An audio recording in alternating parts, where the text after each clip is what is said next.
objeto que requiera de sutura, sabemos que el cierre lo tenemos que hacer cuanto antes. En el hormiguero, como había dicho, el tema de afrontar los bordes correctamente, en algunos casos no es tan sencillo, ¿sí? Esta es una herida que, si bien es muy extensa, no es tan compleja, como se ve también, pero bueno, una herida que iba casi de limbo a limbo, pero era bastante claro el trazo de la herida. El chico se ve clavado con un destornillador, obviamente tuvo una lesión del iris, una ruptura de cristalino con fragmentos de cristalino en la cámara anterior, con hemovitrio. No muy buen pronóstico, pero bueno, es un paciente que se lo cerró en el momento. Y bueno, después de varias cirugías más, tuvo buen resultado. El tema de los reparos anatómicos, que ahora vamos a hablar un poquito más, es fundamental para que haya una correcta posición y que el resultado posterior sea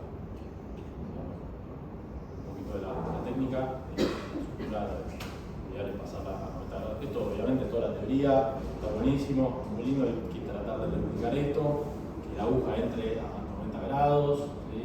Que pase un 90% de profundidad, que la distancia a la cual entra la sutura y la cual sale de la herida sea equidistante. Todos coincidimos que sería lo ideal, porque de esa manera se evita el cabalgamiento, ¿sí? Y que la herida quede como escalonada. Pero bueno, no sé si ya alguien de acá ha tenido la oportunidad de hacer un cierre en un ojo con herida importante, hipotónico, no es fácil, mucho menos con anestesia local, y a veces hay que hacer lo que uno pueda. Pero bueno, tener esto en la cabeza al momento de hacerlo y de cerrar un ojo para que el resultado sea lo mejor posible.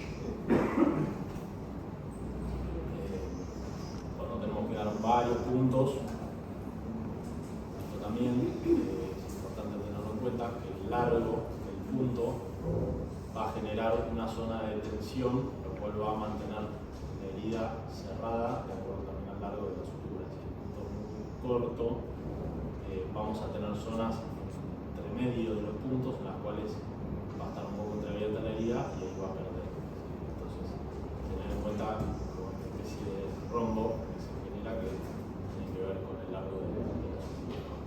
Y en heridas que sean así valvuladas, también tener un poco el concepto en la cabeza de que si nosotros estuviéramos viendo la herida en perfil, en un corte, cómo debería pasar la sutura de esta manera para que quede bien posicionado, en el caso de que sea una herida recta. En general no encontramos este tipo de heridas, suelen ser así, o medio faceladas, inclusive. De vuelta lo mismo, esto es todo en la teoría, hay que tenerlo en la cabeza, es lo ideal, pero es importante cerrar como uno pueda el ojo y después tenemos tiempo para pensar. El tema también del astigmatismo, esto parte también de la teoría, para que uno lo tenga presente y lo sepa, que las suturas más largas deberían dar en la parte periférica y las suturas más cortas en el centro, porque eso induce menos astigmatismo en la sutura. Pero bueno, si tenemos una herida que es de limbo a limbo, la verdad que el tema del astigmatismo es algo que a nadie le va a importar, siempre y cuando el ojo quede bien cerrado. El paciente que, como ese que había mostrado, obviamente si anda todo bien y tiene suerte y no se infecta, no pierde el ojo, o no se le pierde la retina, va a necesitar un trasplante de córnea, entonces que le quede astigmatismo por las suturas es algo que totalmente secundario. O sea, en heridas más complejas, que estas suelen ser las que vemos habitualmente, ¿sí? Heridas anguladas, heridas estrelladas, hay diferentes técnicas, tipo caretas, que se pueden llegar a hacer, son suturas bastante complejas, y de vuelta lo mismo, cerrar un ojo hipotónico, en el cual cuesta pasar la sutura porque no tenemos resistencia, el tejido está muy friable y encima lo tenemos que hacer con el paciente con el ojo conjuntivo, y aunque le hagamos un bloqueo a veces le duele, no es nada sencillo. Entonces hay que buscar la técnica que cada uno, con la cual cada uno se sienta más cómodo.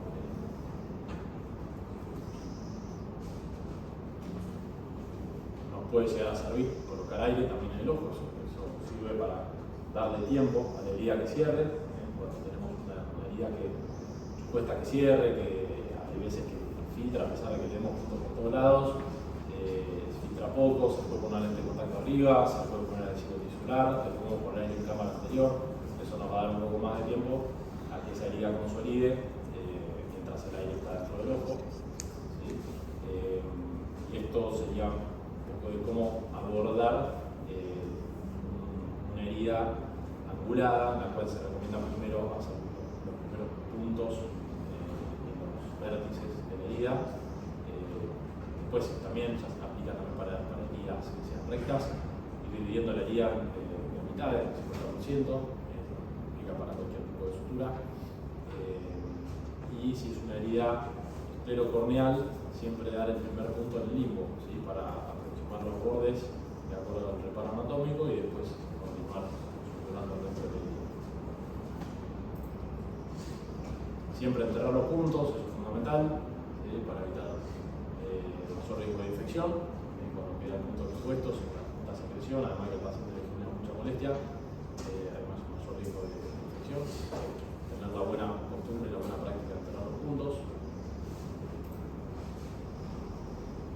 Y en caso de que la herida filtre, que puede darse, pusimos aire al paciente, lo soltamos al día siguiente, está muy bien, a las 48 horas vuelve el paciente, ya se le fue el aire, está con el ojo hipotónico, ¿qué hacemos? Está filtrando la herida, bueno, lo tenemos que llevar de vuelta al quirófano y hacemos una nueva sutura, como les había dicho anteriormente, se le pone una lente de contacto terapéutica, eso a veces ayuda.